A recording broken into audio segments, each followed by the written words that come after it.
Everybody please stand. By virtue of the authority vested in me as Regent of the Captain Peter Ankeny chapter of the National Society Daughters of the American Revolution, I now declare this meeting in session.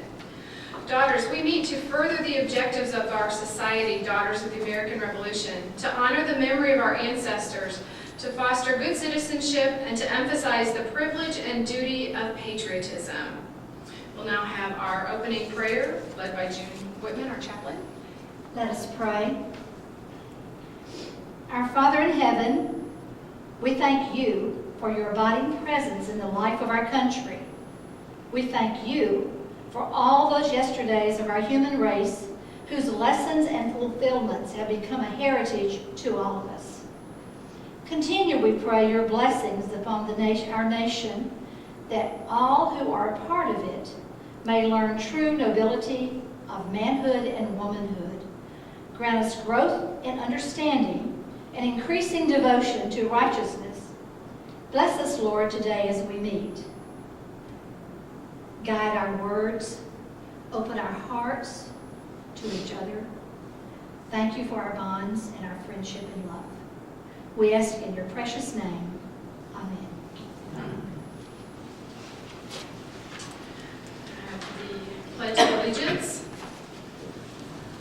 Pledge allegiance to the flag of the United States of America and to the republic for which it stands, one nation, under God, indivisible, with liberty and justice for all. Salute to the flag of the state of Oklahoma. I Salute the flag of the state of Oklahoma. Its symbols of peace unite all peoples. For our guest you'll see on these flyers, the American's Creed. I believe in the United States of America as a government of the people, by the people, for the people, whose just powers are derived from the consent of the governed, a democracy in a republic, a sovereign nation of many sovereign states, a perfect union, one and inseparable, established upon those principles of freedom, equality, justice, and humanity, for which American patriots sacrificed their lives and fortunes. I therefore believe it is my duty to my country to love it, to support its Constitution, to obey its laws, to respect its flag, and to defend it against all enemies. Thank you. Please be seated.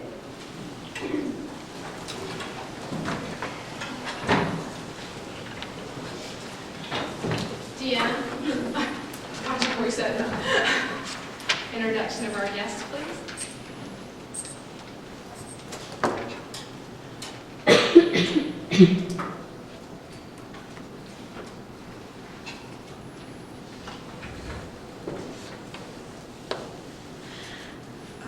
This morning we have two ladies that we just got in touch with, that the Regent just got in touch with yesterday, I think. And so they got to come today. One of them's name is Stacy Hammond and her mother Esther Hammond. And we're going to ask them to give us a little bio on themselves. Did they agree to that? Yeah. Okay. All right, Stacy, if you want to give a bio first. Sure. Hello, my name is Stacy Hammond, and I'm actually a nurse that works in ER OSU and live here in Tulsa. I've actually been doing recently some research on Ancestry.com that has led me to Solomon Brown, which is the one that fired the first shot that triggered the revolution in Solomon. And I've had quite an interest in this program, DAR, and in restoration of buildings, historical buildings and such.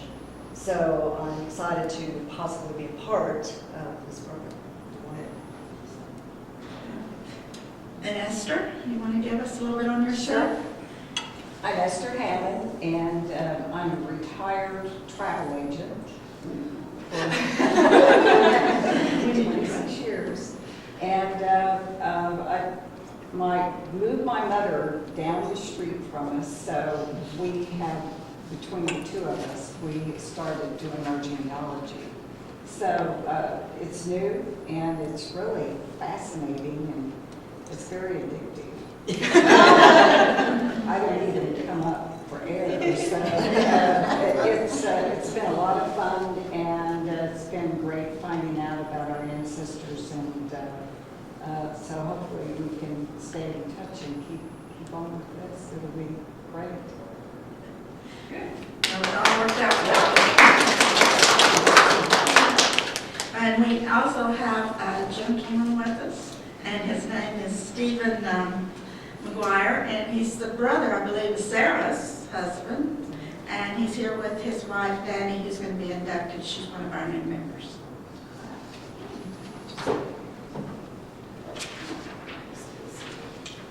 We're now going to have the induction ceremony for our 2 new members.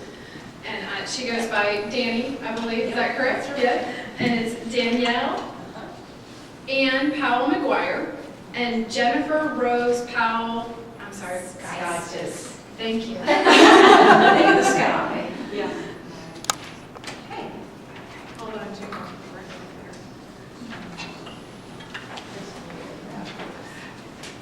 I guess we can move over here so people can see. Deanna helped these ladies get their papers done, so you are welcomed as a member of the National Society Daughters of the American Revolution and the Captain Peter Ankeny chapter. Your eligibility for membership has been certified by the National Society by verification of proven lineal descent from an ancestor who gave aid to American colonists during the American Revolution. The National Society was organized by Eugenia Washington, Mary Dacia, Ellen Hardin Walworth, and Mary S. Lockwood, patriotic and dedicated women. They founded the organization for the purpose of cherishing, maintaining, and extending the institutions of American freedom for which Americans fought and died. The chaplain will now give the oath of membership in the National Society Daughters of the American Revolution. Please raise your right hand and respond in the affirmative to the following questions. Do you promise faithful loyalty to the bylaws of the National Society of the Daughters of the American Revolution, the Oklahoma State Society, the Captain Peter Ankeny chapter, God being your helper? Yes. Do you promise faithfully to uphold the Constitution of the United States and to respect the flag of the United States of America, God being your helper? Respond, please. I do. I do. Do you promise that at all times you will promote the objectives of the National Society, which are historical preservation, education, and patriotism to the best of your ability, God being your helper? Respond, I do. I do. You may now lie. Let us pray. Our Heavenly Father, we lift our hearts in prayer, grateful for the blessings of liberty and for the privilege of membership in the National Society, Daughters of the American Revolution. We thank you for these new members who are willing to give their time, thoughts, and talents in service to the National Society. May their service be pleasing to them and to you. Amen. Okay, little gifts for you here. So just need our pins just to stand in until you start your own collection. Okay. You've got quite a collection to catch up. You do.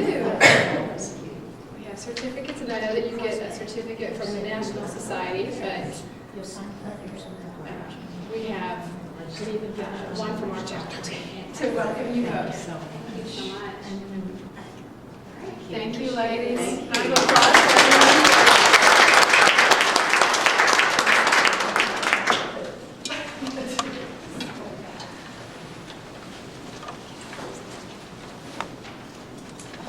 We now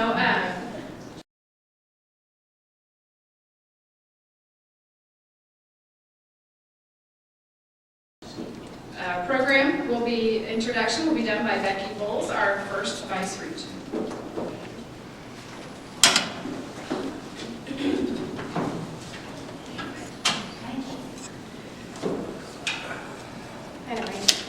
Good morning. I'm here today to introduce introduce Teresa Agwan. She's a retired attorney, having practiced law for 25 years in the field of complex litigation with the Tulsa firm of Gable Gott Walls. She obtained her law degree from the University of Tulsa, her undergraduate degree from the School of Foreign Service, Georgetown University, and a master's in American history from the University of Pittsburgh. She volunteers at Gilcrease Museum and serves on the boards of the Gillies and of Gilcrease Museum, the Sarkees Foundation, the Oklahoma Foundation for Excellence, the Oklahoma Arts Institute, and the Tuesday Book Club. She's married to Alex Agwan and has lived in Tulsa since 1972. Daughters, if you would welcome Teresa Agwan.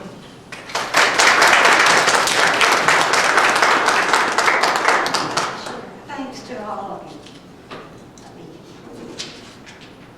Around the wires. Yes, safely. Yes. Thank you all very much for being here and for allowing me to be here to talk about George Washington. I'm really here to review a book.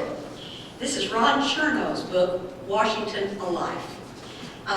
It is a remarkable book. I brought it because I know you're all going to want to go out and buy it, so I wanted you to know what it looked like. Chernow, of course, George. And we've got President's Day coming up, so it's certainly an appropriate time to be talking about it. Chernow, the author, is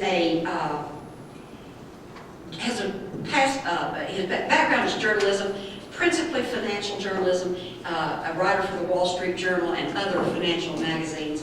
He started doing biographies largely of industrial and financial magnates, J.P. Morgan, John Rockefeller. Immediately before he did the Washington book, he did Alexander Hamilton, who of course was the financial genius of the early years of our republic. He writes very lucidly, and at least you think you understand it after you read it. Now, 6 months later, I don't write it anymore, but he is an excellent writer on these topics. The biography of George Washington won the 2011 Pulitzer Prize and has had extremely good reviews, been very, very much welcomed as scholarly as well as ordinary people type adulation for it. But still, do we really need another biography of George Washington? The author, he takes this on because, it's a pretty obvious question. He points out that since between 1990 and 2010, major American publishers brought forth at least 18 biographies of George Washington, and some of them to very high acclaim. It's not like we haven't had a lot of information on George Washington. The author says, yeah, we need one, because we still don't grasp the man. He says, after all of this, Washington, of all the founding fathers, Washington remains aloof, remote, cold, distant, severe, austere, reserved, unapproachable. And he said, that cannot have been the man. This is a man who held together the Continental Army through 8 years, 8 shoeless years. This is a man who commanded loyalty and affection like no other in American history or indeed in all of history. This is a man who held together the first government of the United States when he had prima donnas like Hamilton and Jefferson and Madison, not to mention Sam Adams and Patrick Henry, yet to add him all the time. And yet he managed to put together an executive branch of government that worked and that set the standards, the patterns for the government that we have today, the separation of powers, the deference between the 3 branches of government, all of those kinds of things. Washington put in place. Much of this is not in the Constitution. It is practice. There's no cabinet in the Constitution. He put together the cabinet. He was a remarkable man. And Chernow says, you don't get to be that way if you are the plaster saint that we think of as George Washington. He was a real man, a passionate man, and I'm going to show it to you. And that's what he sets out to do. Now, he acknowledges at the beginning that he had a substantial help. And that was something that you all can take advantage of too. It is the George Washington Papers Project at the University of Virginia. This is an effort, and it started 10, 15 years ago, to pull together everything George Washington ever wrote, from orders to the army to orders to his cook, and included a lot of orders to his tailor in between. George Washington was a clothes horse. That's one of the things you're going to find out about him. Every time he got a new rank, a new task, French and Indian War, military commandant of Virginia, the Revolution, so on and on. First thing he would do is order a uniform. And down to the gnat's eyelash.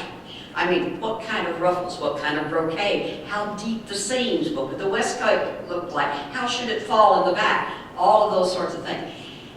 Anyhow, he wrote a lot. And the Papers Project brings all of that together and things written about him by contemporaries at the time. Notes from someone who saw him, somebody who saw him at Brandywine. What did she write in her diary? What did she say? All of this is collected and it's digital. It's over 70 volumes at this point. But you can go online, ordinary people can go online, and you can call up a date and you can find out what George Washington wrote in his diary that day.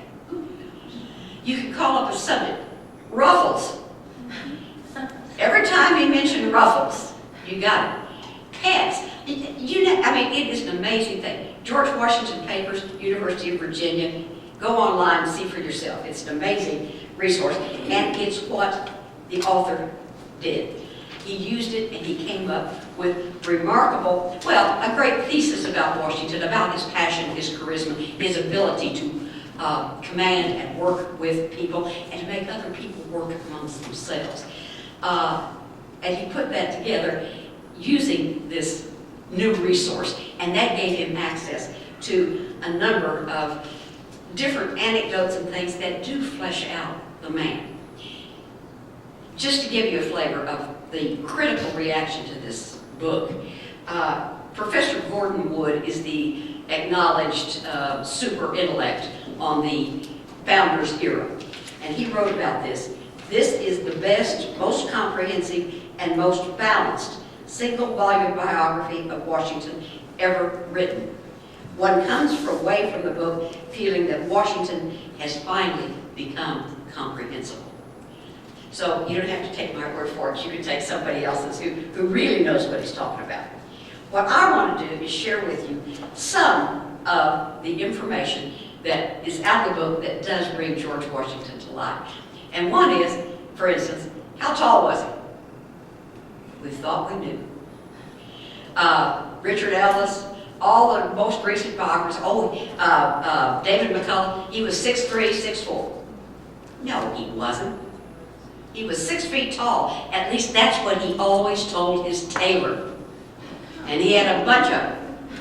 And anybody who was as serious about his appearance as George Washington was not lying to his tailor.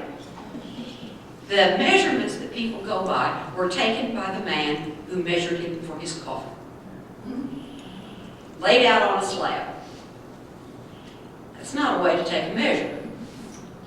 And it's not how tall he was. Chernow knows how tall he was because he's got all those letters to the tailor. Another example. We know that Washington did not throw a silver dollar across the Potomac. He did, however, throw a stone to the top of the natural bridge in the Blue Ridge Mountains. You all have seen pictures of this. It's this big stone arch thing. That is 215 feet. Ladies, that's a 70-yard pass. Only it's straight up. It's not the easy way down the football field. You watch the Super Bowl tomorrow. You see if there's a 70-yard pass, and you watch the announcers just go crazy. George Washington did it straight up with a stone. He was an extraordinary athlete. he was acknowledged by everyone, including even Thomas Jefferson, as the most accomplished horseman of his era. He was also acknowledged by the ladies of the United States as the best dancer that ever lived. He was a very athletic person, but he was also a great reader. He had a huge library. He read. He was self-educated barely. You know, his father died when he was 11, and that left him not going to school. Not all the great plans that his older stepbrothers had had. But he read all his life. He had a library that had over 3,000 books in it, and he read them. He had a sense of humor. The author says that he relished a hearty masculine joke, and that he had a body streak. And if you want to know more about that, you're going to have to buy the book and go to page 103.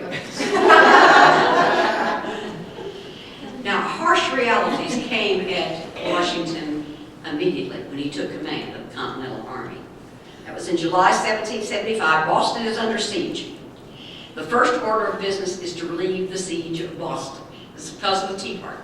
And the British have moved in. Okay. Washington's out there, and the first thing he has done is he has an inventory done of how much ammunition he's got. Well, it was 10,000 pounds. That sounds like a lot. That was exactly 9 rounds per soldier in his army. Now you think about that. Bang, bang, bang, bang, bang, bang, bang, bang, bang, bang, bang, bang, and we're done. That many shots. And the American Revolution is over. Now what he knows is he can't fight a battle. He has got to avoid fighting a battle and keep his army in the field and try to outwit the British. Because if he fights a battle, it's done. And furthermore, he can't tell anybody about this because spies are everywhere. He has to take it on himself. Oh, why doesn't he get out there and fight a battle? Well, he doesn't say why he doesn't get out there and fight a battle. But he does start an ammunition business in the United States because he figured out he's going to have to get some gunpowder and he's sure not going to be able to import it from Britain anymore.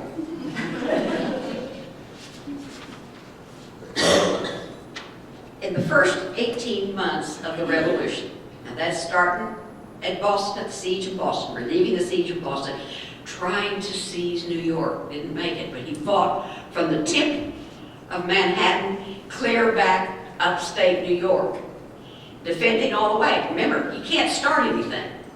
He's got to be just holding ground as long as he can, then fall back. Hold it, fall back. 18 months from there to Trenton, New Jersey. What happened to Trenton? Oh, you all know, Christmas Eve. We're going to go across the water. We're going to go with boats. We're going to surprise them. We're going to sneak up on them. And there our 9 rounds per man will count.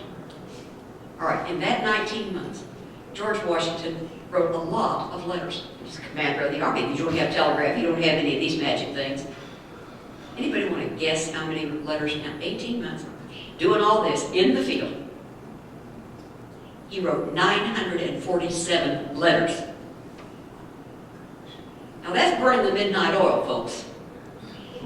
That's the ones that we know about. You know, there are probably others that have been lost to history.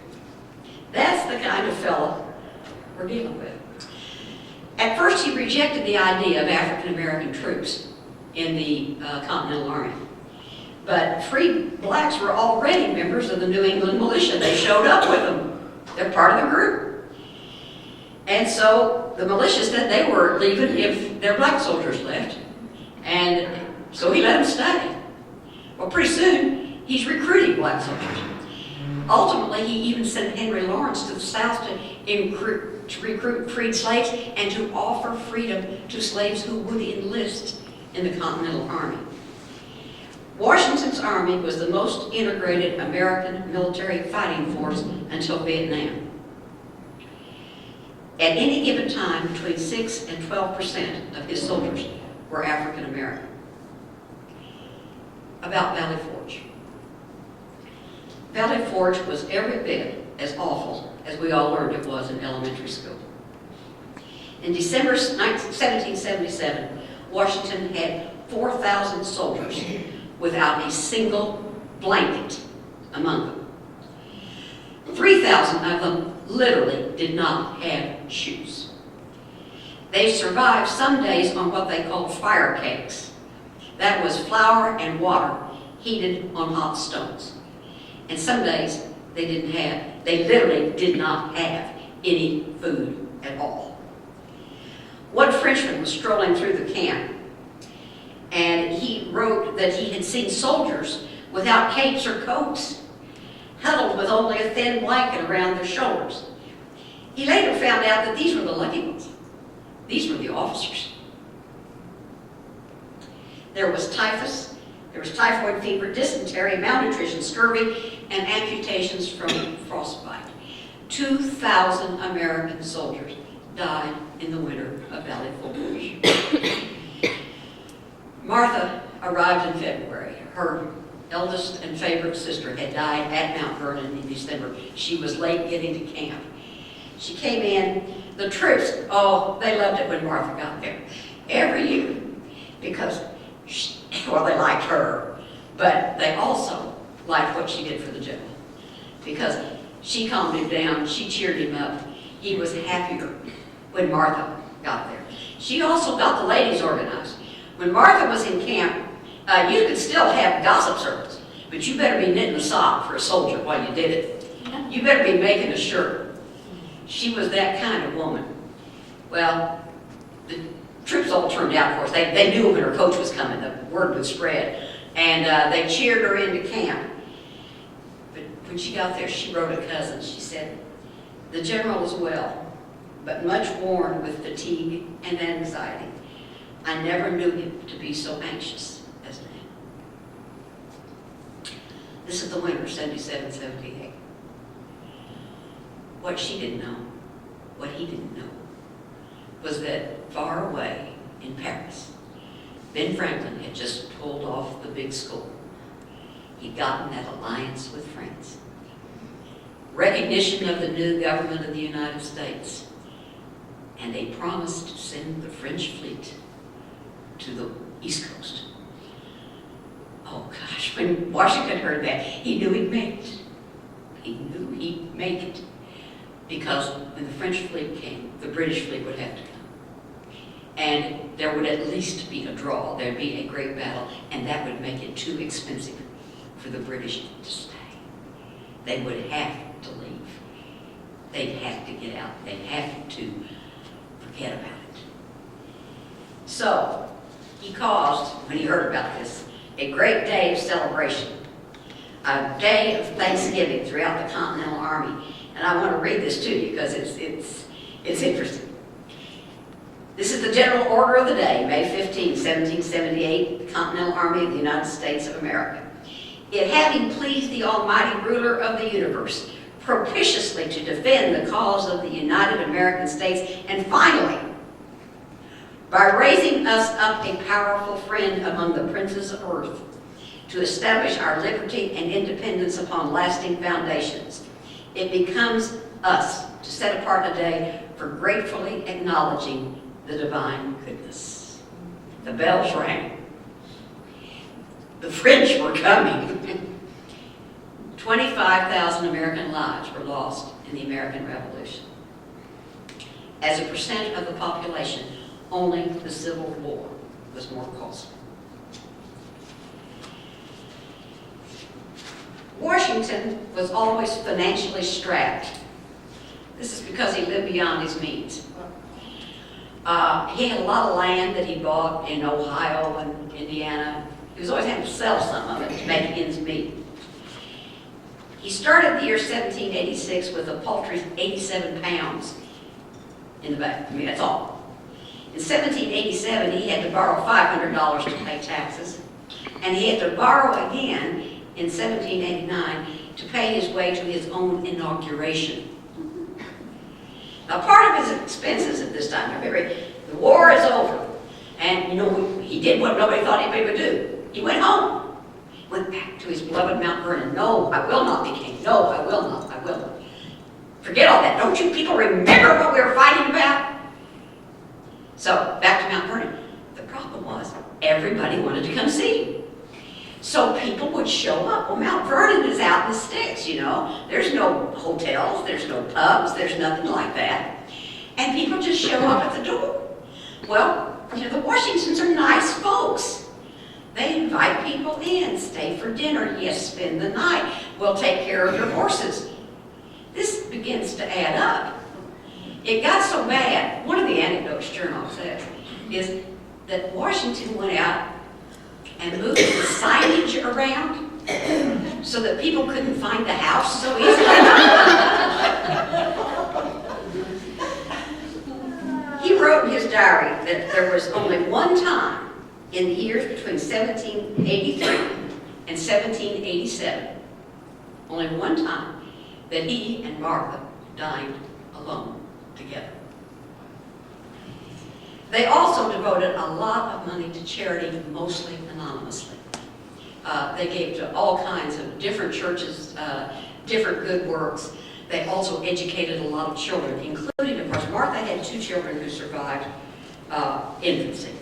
And her son had 4 children. He died. They were raising those 4 kids. They sent all of them to college. Well, the boys. They sent the sons of other relatives, lots of nephews, and tutors for the girls. They did this for a lot of people. He did it for members of his officer staff who fell upon hard times. He educated their children. When the French Revolution came, Lafayette was thrown in prison, of course, and his son managed to escape to the United States with his tutor. This kid shows up, he's 18, he's got his tutor, that's about it. The Washingtons take him in and send him to Harvard. They were doing this kind of thing all the time. They were remarkably generous with their money. I want to take the last of the time I've got to talk about Martha Washington, because I think this is where Chernow really shines. He points out that she was one of the heroes of the American Revolution. A wonderful picture that is the cover of the biography of Martha. And she was pretty. You know, we don't think of that. We have all those things where she's, oh, here, yeah. Where, you know, she's older and she looks frumpy and, you know, nice, but frumpy. And this shows that she wasn't always frumpy.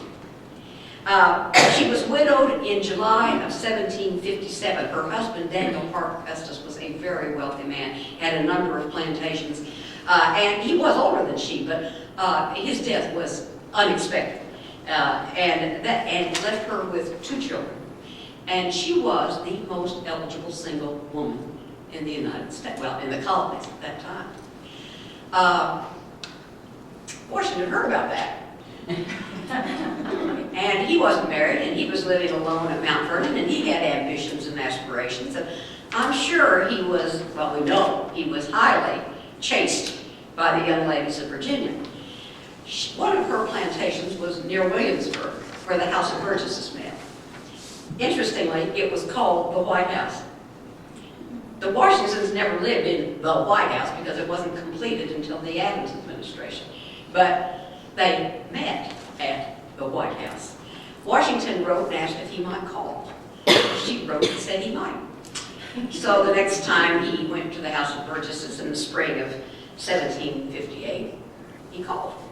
Now, of course, and he spent the night. I mean, they're not hanky-panky spend the night. He spent the night because you were way out there. You couldn't go home, you know. It was just expected. He tipped the servants lavishly because he wanted to be taken seriously as a suitor, because there were plenty of suitors lined up. And he dropped by twice more while the House of Burgesses was in session. It is unknown when they decided to marry, but we do know one thing. After that first visit, Washington did what he always did when something new was happening in his life. He sure did. He ordered clothes. He ordered a big bolt of the finest soft blue wool. And in January of 1759, he showed up in his wedding suit of soft blue wool.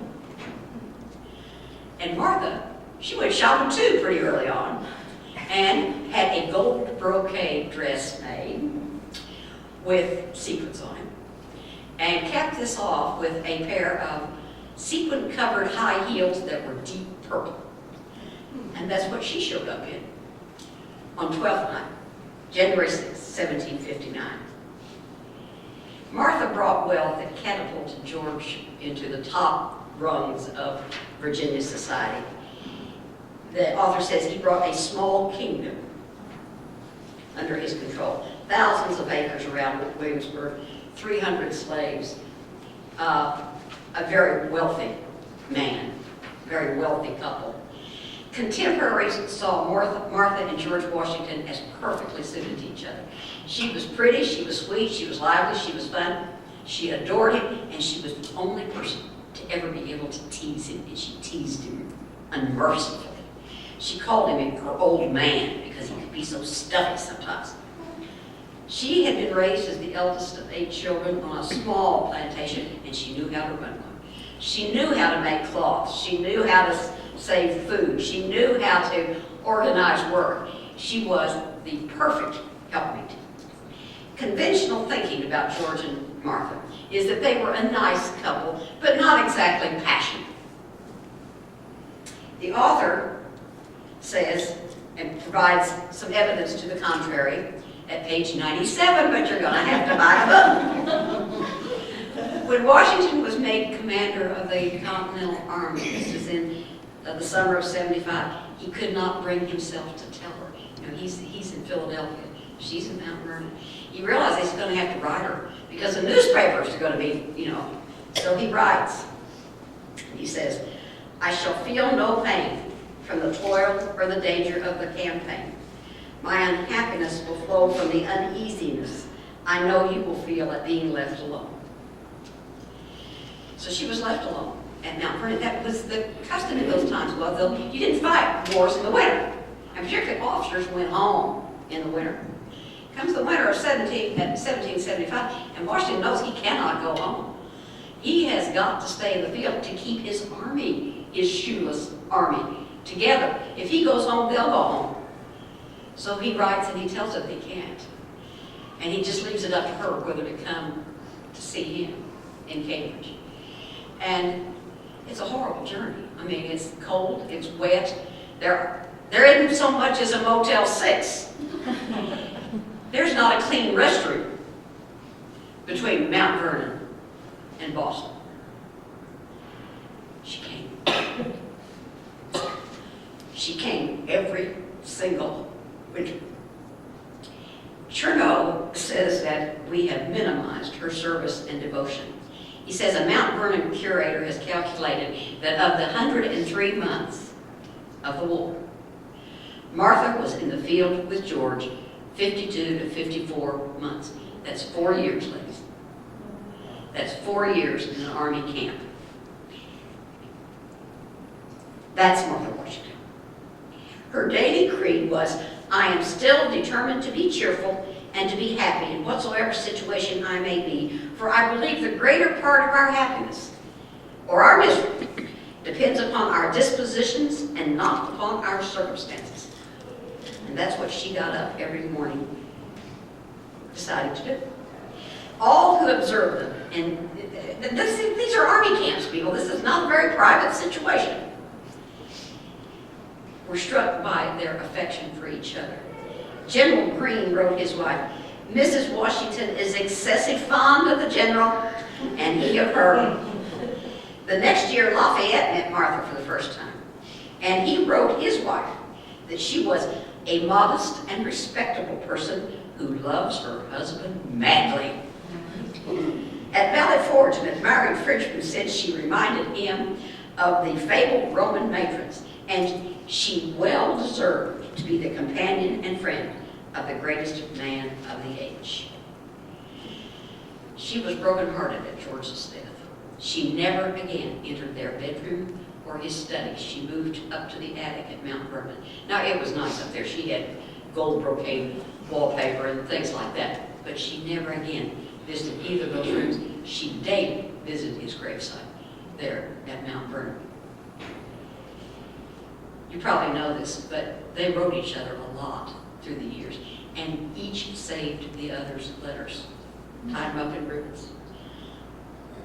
And a few months after his death, almost certainly by prearrangement with him, she destroyed all those letters.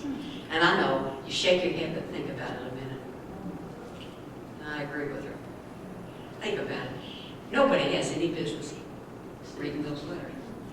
And scholars and journalists and bloggers and people would be poring over those things, trying to wring every kind of interpretation out of them.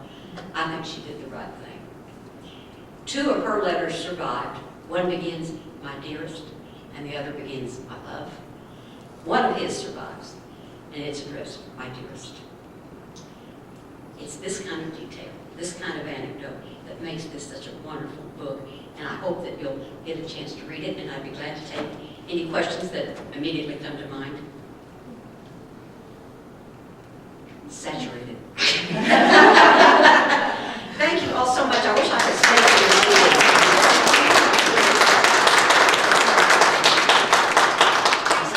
here. Just a small gift of appreciation, and hope that you'll be able to come back and visit us again sometime. I'd love to. This has just been great. I'll have to say I've done several DAR chapters, and this is the chattiest one I've ever had.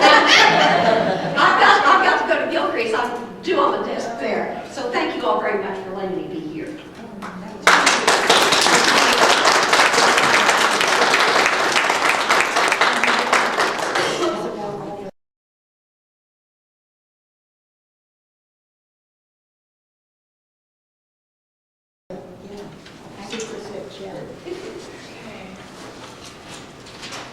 We now will, thank you very much. That was wonderful. Thank you all. I think next year would ask on the master questionnaire if we celebrated George Washington's birthday at a chapter meeting, we could say, well, yes, we did. The next order of business is our President General's message brought to us by Paula Meehan. Can y'all hear me from here? Of course, I had 3 sons. The President General was thrilled to announce that 2013 was another record year for new member applications. During the past year, they approved 13,906 applications. And let's face it, a lot of that goes to our registrar, our membership, our volunteer genealogist, and then the volunteers that they have at National that are processing these so quickly. As of January 1st, there is 177,049 members. 35% joined in the last 7 years, and 46% have been members 25 years or more. And I think that is pretty phenomenal. Then I would like to run into the magazine in the Daughters on page 27. I want y'all to look because there's an article about the Oklahoma City chapter. It has a picture of our state regent and the Oklahoma City chapter regent. They presented a community service award to Billy Harrison, a longtime volunteer at City Care in Oklahoma City. I want y'all to read this. Oh, you don't have this? Then you need to fill out a subscription over on the table. And there's also some old magazines that the new members can take. Thank you. Paul is also our magazine chairman. It's her job to increase our membership, our subscriptions to the magazine. So, and it's a wonderful magazine. 1 year subscription is $18. Members get the magazine that's an award-winning magazine in addition to the Daughters newsletter magazine that has information about chapters around the country. And non-members, you can give it as a gift, and they get just the American Spirit magazine that doesn't have the additional information about chapters. Oh, yes. one thing, the picture that was passed around, that picture was on the front of one of our magazines. It was, and one of the articles was on her. The next is the National Defense Report, and Eileen is home with sciatica and unable to, and I have her report, and I misplaced it. in the National Defense, the National Defender, the newsletter for that national committee was emailed to members. In there you will find there were 3 different articles. One is an interview with the mayor of one of the bases in Afghanistan. I believe he's a major. And just a lot of really interesting questions. He's from Clearwater, Florida, and now he's overseas flying Black Hawk helicopters. And that interview was just fascinating. There's an article on are our public schools preparing our children to serve in the armed forces, which is another very in-depth, interesting article. And then a final one on the history of the Purple Heart, where it started, what the requirements are, and how many have been given out. So that's all in there. You can see that in your email, and it's also as a file that you can open on our Facebook page. We now have our officers report. First Vice Regent Becky Bowles. Thank you, Madam Regent. One of my responsibilities is to work on the Chapter Achievement Award paperwork, which is right here. I printed it off. This is just a comprehensive report, kind of like just a health check on how our chapter is, how our chapter is doing, and some new members. I'm just going to take a minute to tell you that we have 794 points, and we were encouraged to have 200.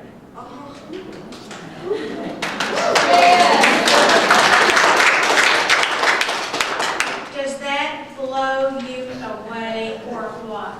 Hi, Susan. It just, now, of course, for membership, 13 new members, we got 390 points. So it's not just one person in this group. It is a lot of people working together.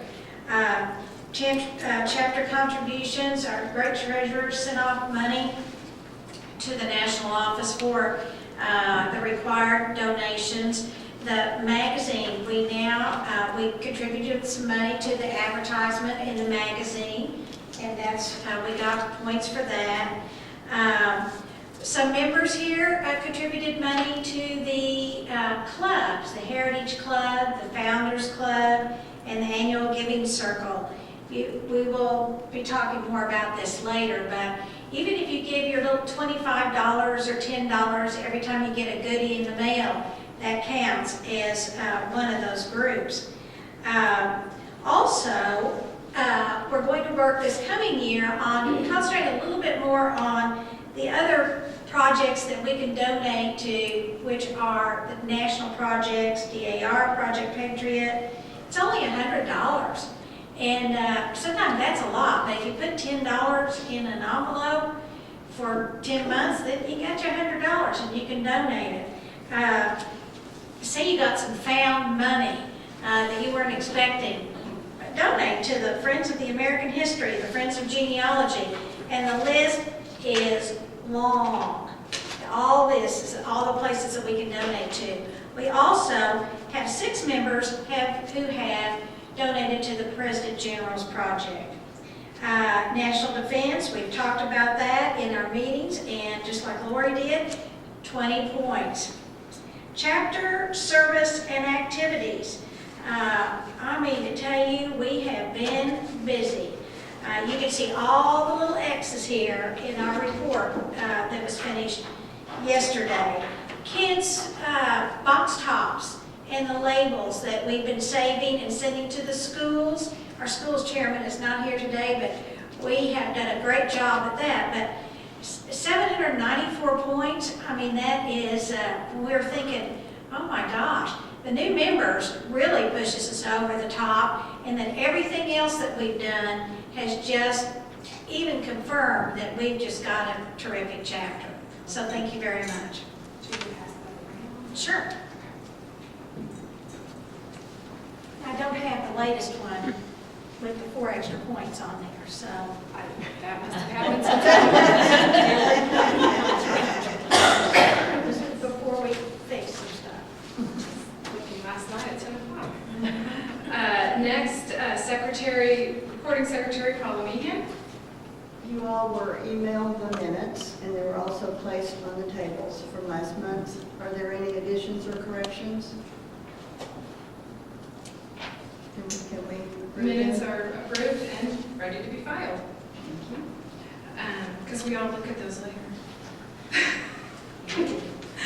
We have our treasurer, Roberta Carr. Yeah, we've got quite a little jump rope system going on over here. We started our year with $3,875.61, and during January, I wrote checks for $453.50 and made deposits of $501, leaving us $3,923.11 broken down into our Veterans Fund, $251, Conservation Fund, $116.30, and our General Fund, $3,555.81. On the table, for each table, there's a copy of my annual report that shows what we did with our money last year. If you're interested, you can pick that up and pass it around. If we need other reports, let me know. I'll be placing another order in probably a couple of months for name tags. It'll be, I think, probably May before I place that order. So if you'd like a name tag, they're $12.50, and just give me a check with the way you want your name to appear on your tag, and I'll order it for you then. Okay. These name tags are always nice to have an extra one. Mine sometimes tends to sleep in on meeting days. It's always nice to have a spare one in my purse. Sarah, our registrar's report.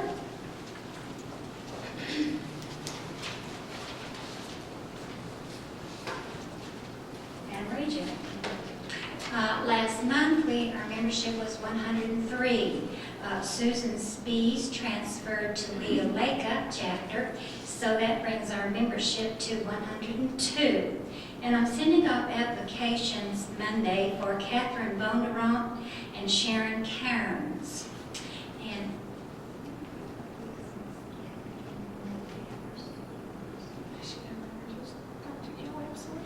at this time, Catherine came in late, Catherine Bondurant, and she hasn't been to a meeting, and I'd just like for her to say just a few little words about herself and her family. I did. Can't never be late again, will you? Well, I'm Catherine Bondurant, and I prefer to be called Kay. I moved to Tulsa a year and a half ago, and I have to confess I'm in love with a beautiful city. I grew up in Virginia, attended Longwood College, pledged AST, met my friend Bill Bondurant, who was the Sigma Chi. We married our junior year in college. He was at Hampton-Sydney. And after graduation, we moved to San Antonio. And after 45 years before he retired, and after that, we traveled quite extensively. After he died, I decided to move to Tulsa to be close to my daughter, Carol Rowland, and her family. I have 3 children, 4 grandchildren, 1 great-grandchild, and I look forward to being a member of this chapter of DAR.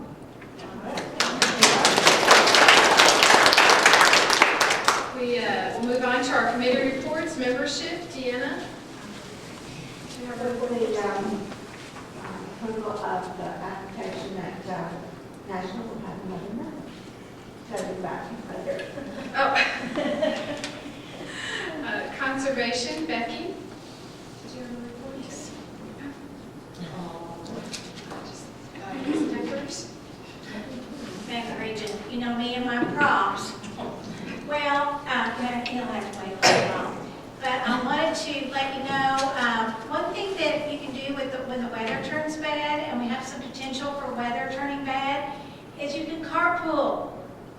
carpool with a neighbor, if you go out shopping, ask a neighbor if she needs anything. Mildred, you know, my neighbor. I always go over there and ask her, need anything? I can get over to Brahms. So carpooling and asking around if you can help some of your friends or neighbors is a good thing to do, and it also conserves energy, and you don't get hurt out there in the bad weather. So be thinking about that for conserving energy. I brought my little animal today.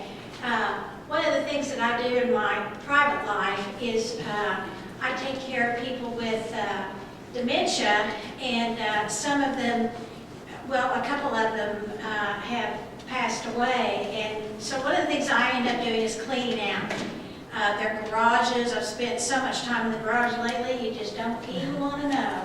But this is one of the things from my recent house that I cleared out, and this is to let you know, to remind you that we have in March our fundraiser. And this is a time to bring items that you think somebody else might want. Now, I don't know if anybody's going to want this. I just think he's absolutely precious. But anything that you can find, a book, maybe. Rita, help me. What are some things that people might want to bring to our fundraiser? Well, they can bring Jewelry? Jewelry. They can bring some electronic type of items that they're no longer using, a radio or cloths. They can bring some home-baked goods that always goes Oh, yes. nicely, and or crafted, knitting items. We had little baby blankets and things like that in the past. That was really great. Yes. And And we have a silent auction. And the auction is to raise money for our tree that is planted in April for Earth Day. All has to do with conservation. So if you've got some gently used, nice items that you want to bring in, start lining them up. Maybe 2 or 3, and bring them into our March meeting so we can raise money for our tree to be planted in March. Thank you, Mary Bridget. Becky, Yes. I think that we can have Philbrook arrange to have some carts up by the door, so if you're bringing something heavy, we can stack it on the carts to bring it down. So don't worry about, about this big thing, I don't want to bring it and stuff. I think that maybe you could have them arrange to have like 2 carts up there that we can bring down. Great idea. Bring your things Great down. idea. Ask them that, Valerie, when you're contacting them. Valerie, take care of that. The next on the committees is Celebrate America. Again, it's Eileen's normally our Celebrate America chairman. As of this morning, our chapter is 669 volunteer hours. For those of you who are new that don't know what Celebrate America is, it's the President General. She took office in July, and this is one of her projects for her 3-year term. And it's to calculate the number of volunteer hours, meaningful volunteer hours, that DAR members are doing outside of our chapters, recording what we do in our communities of our volunteer, whether it's time, the church likes to use the time, talent, and treasures. What we do for those type of things. Our chapter has a total of 669 hours for 2013. And there's a ticker when you go on to the national website, the members-only website, it's just rolling as if people log on their hours. Last night when I looked at it was about 11 o'clock, it was up to, and her goal was 1 million for last year, since we just started in July. It was at 3,420,570 hours, and her goal had been 1. So next year's goal, she's thinking maybe 4. Her goal was to have 10 million in 3 years.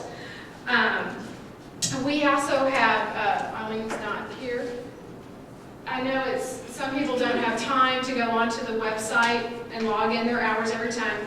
We'll have a clipboard up here. Just jot down the date, your name, what service you did, and how long it took you to do that, and we will get it entered into the system for you, so that we can keep track of it, because to ask somebody in December, what service did you do this year? That's not very easy. So we'll pass this around every month. You can always email Eileen McClure with your volunteer service hours as well. Sunshine Report, June Whitman.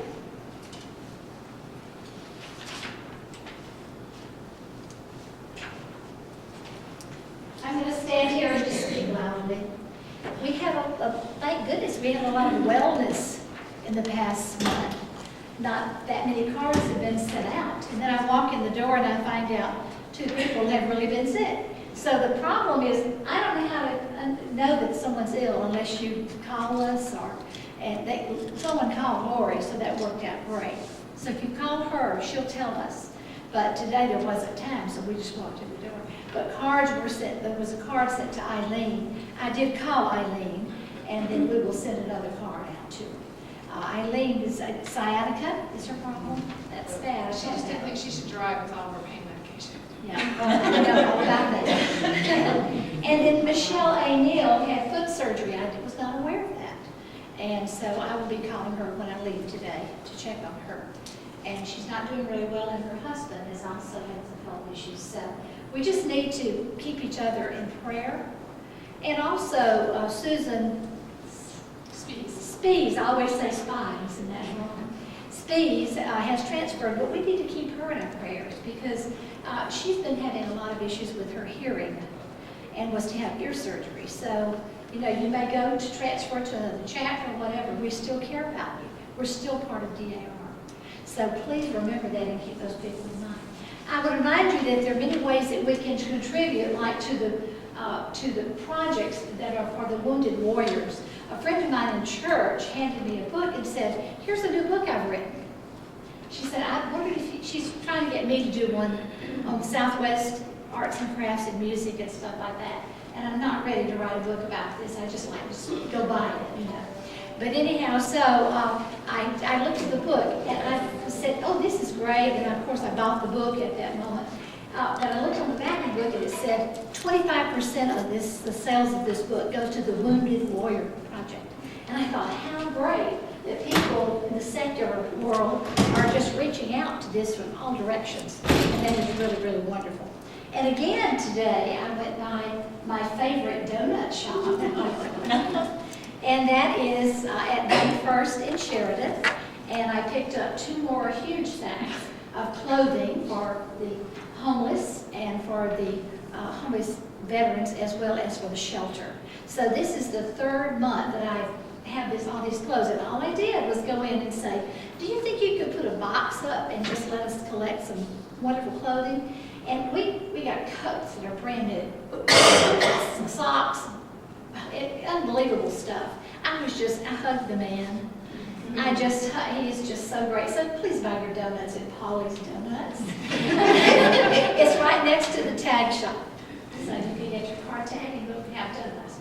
But he is great. He's going to do this for 1 more month, and then he promises me that next fall he will start this again. So that's really the thing. Debbie and I have sent out or made contacts, telephone cards, and everything, 122 in this past time that we've served. So we've contacted a lot of people in many different ways. We contact by email, I call, and then I send a card to some as chaplain, but Debbie sends a card to everybody that I mentioned to her that needs cards. So we are working in cahoots with this, and it works out really great. So if you will let me know, or let Lori know, then we will make sure that those people are contacted. And please pray for each other. Thank you, June. Madam Regent? Yes, ma'am. Shall I read these? I am so sorry I didn't have your name on the agenda and I just went right by you. Thank you. It takes a village to run these meetings. This is Delia. She is our corresponding secretary, and we have 2 exciting pieces of mail. We got the first one from the Tulsa City County Library because we had donated books to them, and they're saying this is a gift acknowledgement to us, the daughters in this chapter. We donated 15 hardcover books and 41 paperback books. They thank us very much for our generosity. The other one is from our President General at the National Society. And she is saying, "Please know how grateful I am to you and the Captain Peter Ankeny chapter for the contribution of $206 to her President General's project. This gift will help us to continue the important programs and projects that make the DAR the fine organization it is today. Your generosity to the programs of the NSDAR continues to make it the strong organization envisioned by our founders as we strive to promote historic preservation, education, and patriotism while honoring our heritage, focusing on the future, and celebrating America. I sincerely appreciate your commitment to the National Society and am extremely grateful for your ongoing financial support. Celebrating America, Lynn Forney Young, President General. Thank you, Deanna. On the back of, there are two other committees that they're not able to be here. On the back, you'll see, there's the Indian Minute and the Women's Minute. Those chairmen were not able to be here today. On to our new business. I'll try to get through this. You all already know my issues with budget, so we will try to get through this as painlessly as we can.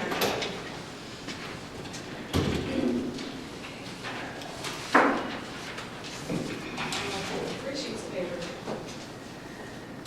Okay, Paula.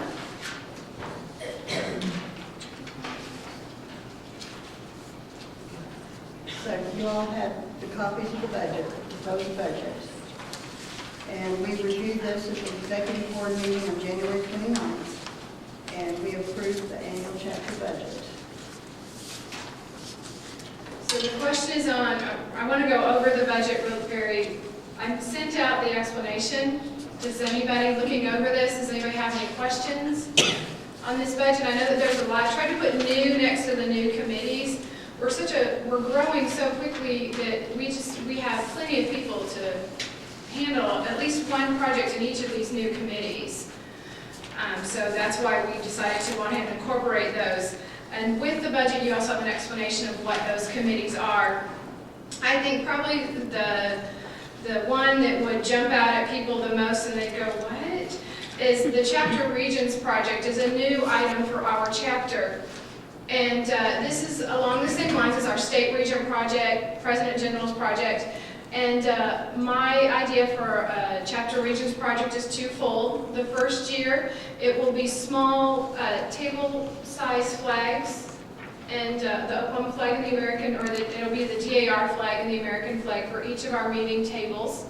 I saw this at an event I went to in Oklahoma City, and when you walked in, it just said that you were at a DAR meeting. It really set a nice mood for those. And so the flags and the bases, that's our first part of the project.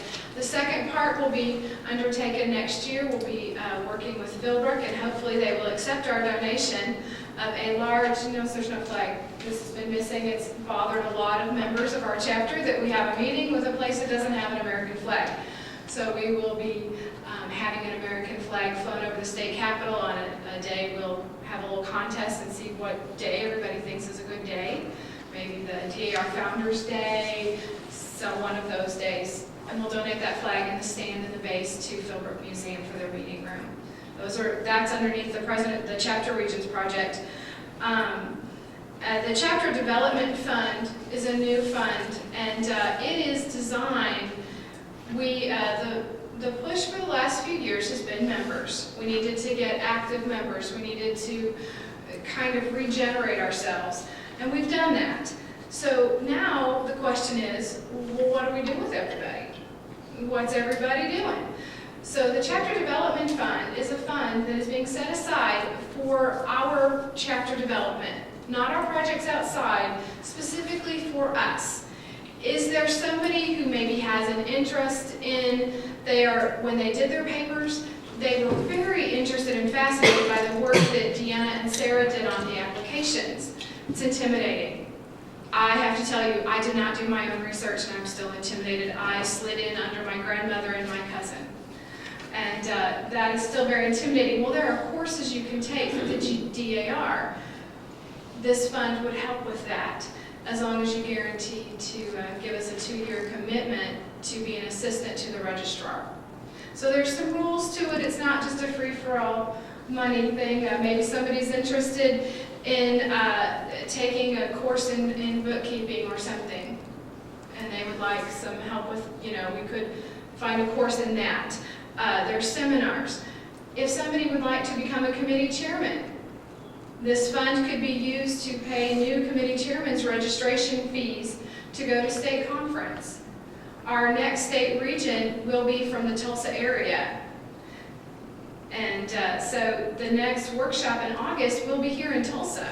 So there won't be that travel concern to Oklahoma City. It'll be here. So we would be able to use that fund to pay for the registration fee and one meal, if you're going to be there across the lunch or dinner, for that person who agrees to take a new committee. So that's what that fund is there for. And as all of the funds, if the money is not used at the end of the year, can go back into the budget, or we could choose as a chapter some of those items Becky mentioned, the Friends of the Library, Friends of the Technology, Friends of Genealogy, and send the committee money that way too, so that it's still being used and regenerated. The other one is the Committee Overage Fund. And this was an idea that came about because I am terrible with a checkbook. I probably bounce. If I don't bounce a check in 2 months, it's a good time. It's a celebration in our house. So my checking account is connected to the savings account so that I don't have those terrible fees. I just have a grumpy husband going, again. But that's what the Committee Overage Fund is for, is if there's a committee who's running short on their funds, they can submit a proposal, 1 or 2 lines, about why they need some extra fundage. It could come out of this, without needing to go before the committee, before the members, and become a motion from the general fund and all of that that goes with it. This is sort of just a little backup plan for this there. So those are the ones that are new. Does anybody have any questions about anything else they see on there? If there are no further questions, we will, see if I find my other paper. Here it is. We'll have a vote. We, Deanna, as membership chairman, do we have a quorum present? Yes. Okay. We needed to have 20% of our members here for a quorum to vote. We'll vote by those in favor. The question on the board is the adoption of the motion to approve this 2014 annual budget that runs from the fiscal year January 1st, 2014 through December 31st, 2014. Those in favor, please say aye. Aye. Those opposed, please say nay. Budget's approved. That's been a year and a half in the making. At our executive board meetings that we've had since the last meeting, another addendum came through. Oh. The second portion. The bylaws? Is that what we're doing? I think it's something else. I got as many papers as you do. I know, I tried to organize it, I don't think I did it. Got it. I said it right here if you need it. No, I got it. I can get up here. I know it.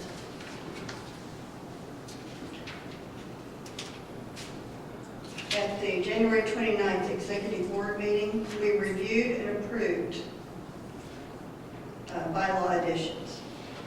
The way Article 5, Section 1A currently reads, the officers of the chapter shall be regent, first and second vice regents, chaplain, recording secretary, corresponding secretary, treasurer, registrar, and historian librarian. The proposed change would read, officers of the chapter shall be regent, first, second, and third vice regents, chaplain, recording secretary, corresponding secretary, treasurer, registrar, historian, and librarian. In Section 5, where it gives the duties, the third vice regent, A, serves as the presiding first vice regent during the Saturday meetings or whenever the first vice regent is absent. B, serves on the program committee. C, serves on the Chapter Achievement Award Committee. After Section 5, the numbering system will be increased by 1 to make room for this.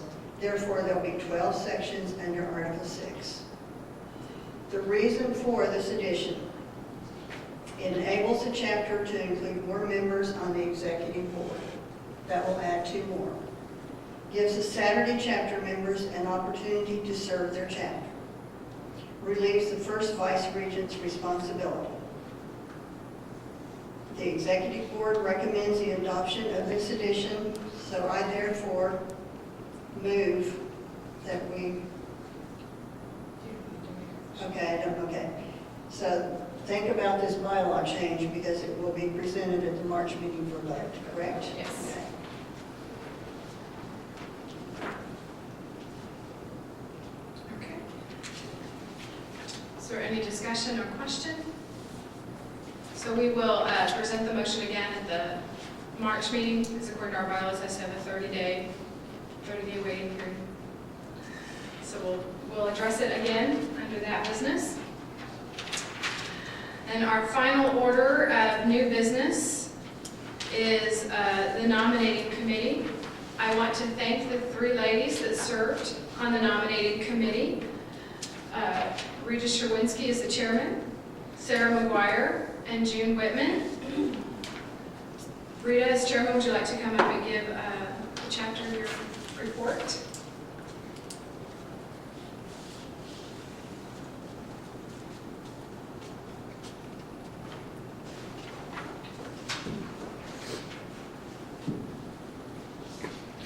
The nominating committee would like to present the following names to be voted on for the upcoming office term of 2014 through 2016. These are the offices that have agreed to serve pending the approval of our chapter. Regent Lori Gilbert, Vice Regent Paula Meehan, Second Vice Regent Valerie Marchek, Chaplain Kathy Rusk, Recording Secretary Marilyn Mason, Corresponding Secretary Debbie Brotherton, Treasurer Roberta Carr, Registrar Deanne Ames, Historian Cindy Peterson, Librarian Emily Mock. This is our report. Madam Regent. Thank you. And pending the adoption of the bylaw addendum, we will next month also add a 3rd vice if it's approved. If it's approved. If it's approved. Correct. Sorry.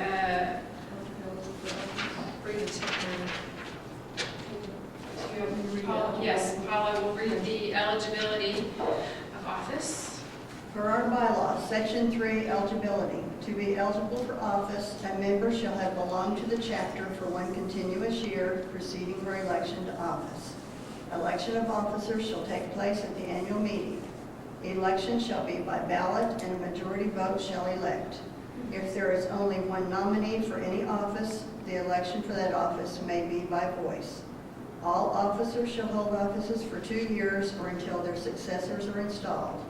Their term of office shall begin at installation, which shall be held at the regular June meeting.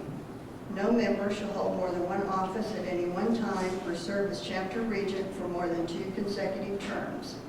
A member who has served more than half a term in any office shall be considered to have served a term. Thank you.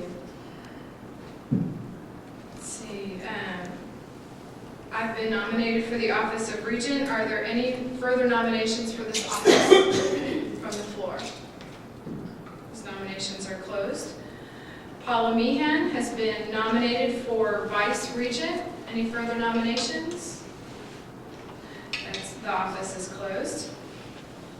Second vice regent, Valerie, I never say your Mardich. I was going to say Cannon. Are there any further nominations from the floor? Chaplain, Kathy Rusk. Are there any further nominations? Recording Secretary, Marilyn Mason. Any further nominations? Corresponding Secretary, Debbie Brotherton. Any further nominations? Treasurer, Roberta Carr. Any further nominations? Registrar, Deanna Ames. Is there any further nominations? Historian Cindy Peterson. Any further nominations? We should shorten this. Librarian Emily Mock. Are there any further nominations? The nominations are now closed. Will not hold the vote today? Yes. Okay, the book says it has to. And Okay. every voice. It can be voiced. Okay, I say I have an older book. I need an updated book. Need to get a new book. So we will, the nominations, do we have to vote for each one individually? I'm asking Rita, she's our parliamentarian. Each one individually has to be voted on. So I need my list back. Yes, you did. You better take a sip of water. I know. It doesn't feel right that I ask for myself. That's according, okay. Well, you can let Paula read them. Oh, Paul was next. So we'll do this by a show of hands. Is that what's in the, or ayes? Yea or nay? Yea or nay. Those in favor of Lori Vilbert for regent, say aye. Aye. I know my name. You don't know your name? I don't. Those opposed, nay. Nay. I didn't even know her name. I didn't know my address last week either. You all are unleadable, I'm telling you. Vice Regent Paula Meehan. Aye. Any nays? The second Vice Regent Valerie Marchick. Aye. Nays. Chaplain Kathy Rusk. Aye. Any nays? Recording Secretary Marilyn Mason. Aye. Any nays? Corresponding Secretary Debbie Brotherton. Aye. Any nays? Treasurer Roberta Carr. Aye. Any nays? Registrar Deanna Ames. Aye. Any nays? Historian Cindy Peterson. Aye. Any nays? Librarian Emily Mock. Aye. Any nays? The nominations and voting is closed. Your new executive officers for 2014-2016.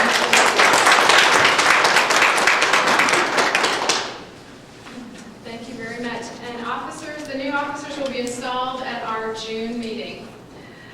Let's see. Old business. We still have 4 ornaments to sell for the Oklahoma. If y'all haven't seen these, they're marked on the back for the year 2013. This one's on here.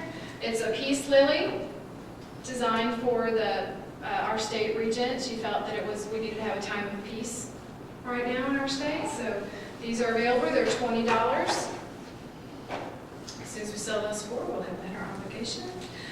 All right, is there any other old business or announcements? Sarah, did you or Deanna have any workshops upcoming in the next, I think it's 5 weeks to our next meeting?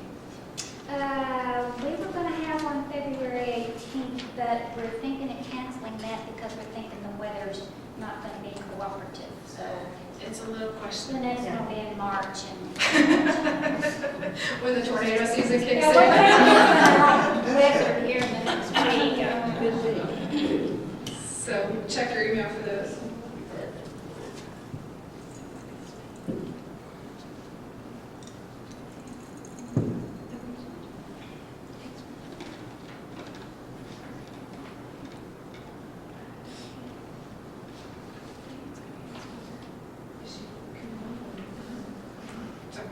There's been a change to the next meeting. It's Wednesday, March 12th, 2014, here at Philbrook in this room. And Diane Hamill. I've been booted, it's okay. Right, Rita? Diane Hamel, When? March 12th. You asked her to speak, and Yes, she I said did. she agreed to speak. Oh, so- I didn't. That's 6 months ago. Yeah. Well, that's my job to remember, So I know Diane outranks me, absolutely. So you got the wrong one down? Yes. The wrong one's in our book. What was she speaking on? She's speaking on DAR schools. No. No, I'm sorry, she's not. She's speaking on the organization of DAR and how it works, that sort of thing. It'll be a very interesting meeting. And she was just in the process, when Rita asked her to speak, she was just in the process of forming this new program, so it should be very, very interesting. You want to tell them who she is? Yeah, for those of you who have not had the pleasure of meeting Diane Hamill, she is one of our past state regents, as well as she is serving a current term in a national office. There are 21 vice president generals that assist the president general with the work of our society. They attend quarterly meetings in Washington, D.C. for national boards of management. And I think she's into her second year of her 3-year term. So she is the first Oklahoma daughter that has served as a vice president general in, I believe it's over 30 years. So she does a fabulous job of representing us there. She's always wonderful to listen to speak. I'm absolutely happy to set aside, let Diane take over. Is there any other business announcement? We're done with our lunch. Meeting's adjourned.